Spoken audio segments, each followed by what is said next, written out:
प्रदेशवासियों को आवागमन हेतु सहज, सस्ता एवं आधुनिक साधन उपलब्ध कराने के लिए नवा रायपुर अटल नगर से दुर्ग तक लाइट मेट्रो सेवा करने का प्रस्ताव है।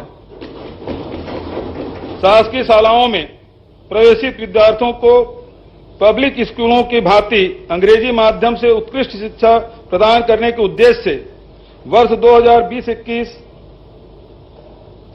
में स्वामी आत्मानंद अंग्रेजी माध्यम विद्यालय योजना प्रारंभ की गई है। वर्तमान में 247 अंग्रेजी माध्यम एवं 32 हिंदी माध्यम स्वामी आत्मानंद विद्यालयों में 2,38,961 छात्र छात्राएं अध्ययनरत है। इस वर्ष 101 नवीन स्वामी आत्मानंद अंग्रेजी माध्यम विद्यालय खोलने का प्रस्ताव है। इस योजना के लिए 870 करोड़ का प्रावधान है। मनेंद्रगढ़, गीदम, जांजगीर चांपा एवं कबीरधाम जिले में नवीन चिकित्सा महाविद्यालय की स्थापना की जाएगी। बजट में इसके लिए 200 करोड़ का प्रावधान है। कोरबा पश्चिम में नवीन ताप विद्युत गृह की स्थापना की जाएगी। बजट में इसके लिए 25 करोड़ का प्रावधान है। प्रदेशवासियों को बेहतर शिक्षा, स्वास्थ्य एवं मूलभूत सुविधाओं सहित आजीविका के प्रचुर अवसर उपलब्ध कराने के लिए हमारी सरकार कृत संकल्पित है। आर्थिक स्थिति। अध्यक्ष महोदय, अब मैं राज्य के आर्थिक स्थिति का ब्यौरा सदन के सामने प्रस्तुत करता हूं।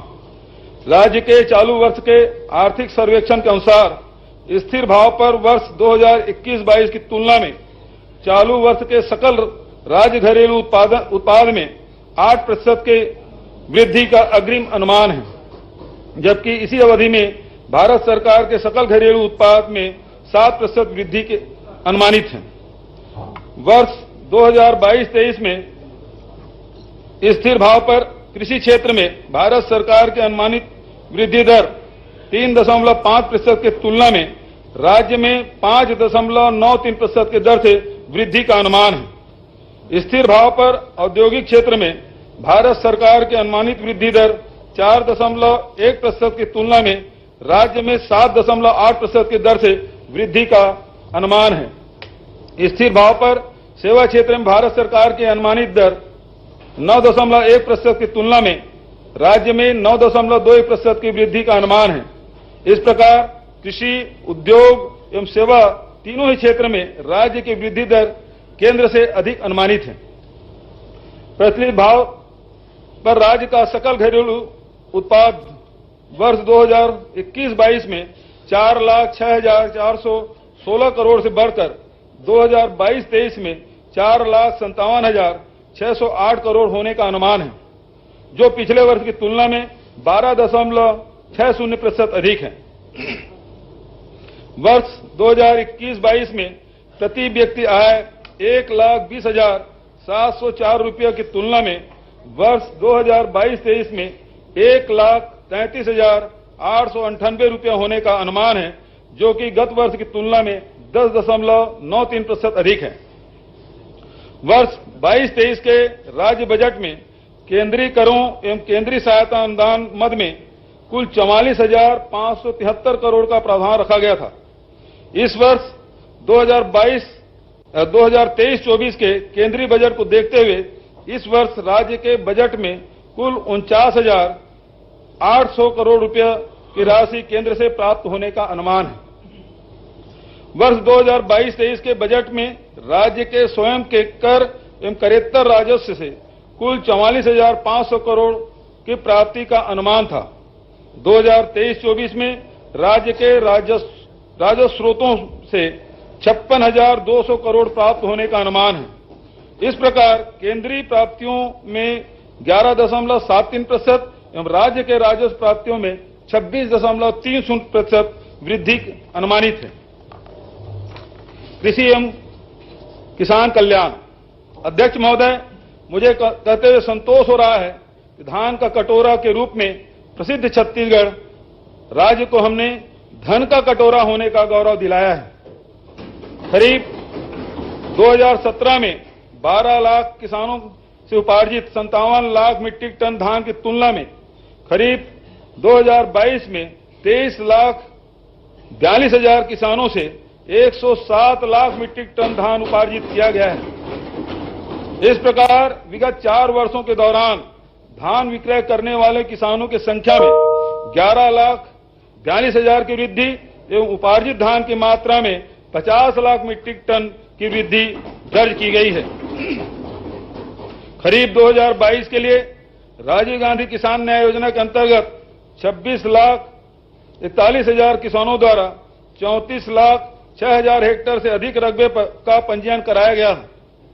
इन किसानों को आदान सहायता राशि वितरण हेतु वर्ष 2023-24 के बजट में 6,800 करोड़ राशि का प्रावधान है। गन्ना उत्पादक किसानों को भी प्रति वर्ष प्रोत्साहन राशि का भुगतान किया जा रहा है। इसके लिए 60 करोड़ का प्रावधान है। नवा रायपुर अटल नगर में 60 करोड़ की लागत से कृषि एवं किसान कल्याण भवन के निर्माण हेतु प्रावधान है। किसानों को गुणवत्ता युक्त रासायनिक एवं जैविक खाद की उपलब्धता सुनिश्चित करने के लिए राजनांदगांव एवं रायगढ़ जिले में नवीन उर्वरक गुण नियंत्रण प्रयोगशाला की स्थापना की जाएगी। रायपुर स्थित प्रयोगशाला के लिए अतिरिक्त सेटअप सृजन करने का प्रावधान है। रासायनिक एवं जैविक कीटनाशकों के गुणवत्ता परीक्षण हेतु रायपुर में नवीन प्रयोगशाला की स्थापना का प्रावधान है। इन सभी प्रयोगशालाओं को NABL से संबद्धता दिलाने हेतु पृथक से बजट में रखा गया है। उद्यानिकी से संबंधित आधुनिक तकनीकों के प्रदर्शन हेतु नवा रायपुर अटल नगर में सेंटर ऑफ एक्सीलेंस की स्थापना की जाएगी। इसके लिए नवीन मद में 2,51 लाख का प्रावधान है। विकासखंड मुख्यालय गंडई में कृषकों को उद्यानिकी फसलों की गुणवत्तापूर्ण पौधरोपण उपलब्ध कराने हेतु हाईटेक नर्सरी एवं छुई खदान में पान अनुसंधान केंद्र की स्थापना एवं भवन निर्माण हेतु नवीन मद में 2,50 लाख का प्रावधान है। रायपुर विकासखंड धमधा में शासकीय बीज प्रगुणन प्रक्षेत्र की स्थापना हेतु नवीन मद में 1,57 लाख का प्रावधान है। शासकीय कृषि महाविद्यालय गरियाबंद में महाविद्यालय भवन एवं बालिकाओं के छात्रावास निर्माण हेतु नवीन मद में 2 करोड़ का प्रावधान है। ग्राम आलीवारा जिला राजनांदगांव एवं ग्राम केवरा जिला सरगुजा में किसान सुविधा केंद्र की स्थापना के लिए नवीन मद में 35 लाख का प्रावधान किया गया है। राज्य स्तरीय कृषि यंत्र परीक्षण प्रयोगशाला रायपुर के भवन निर्माण हेतु नवीन मद में 20 लाख का प्रावधान है। सीड एवं लॉ इन्फोर्समेंट के लिए रायपुर। तो भूपेश बघेल सरकार का आखिरी बजट मुख्यमंत्री खुद उसे पेश करते हुए उन्होंने कहा छत्तीसगढ़ में चुनाव है जहां 2,500 रुपए बेरोजगारी भत्ते का ऐलान किया गया है। बेरोजगार युवाओं को बेरोजगारी भत्ता मिलेगा। 18 से 35 साल के युवाओं को ये बेरोजगारी भत्ता दिया जाएगा। 2.5 लाख से कम आय वालों को 2,500 रुपए महीने के मिलेंगे।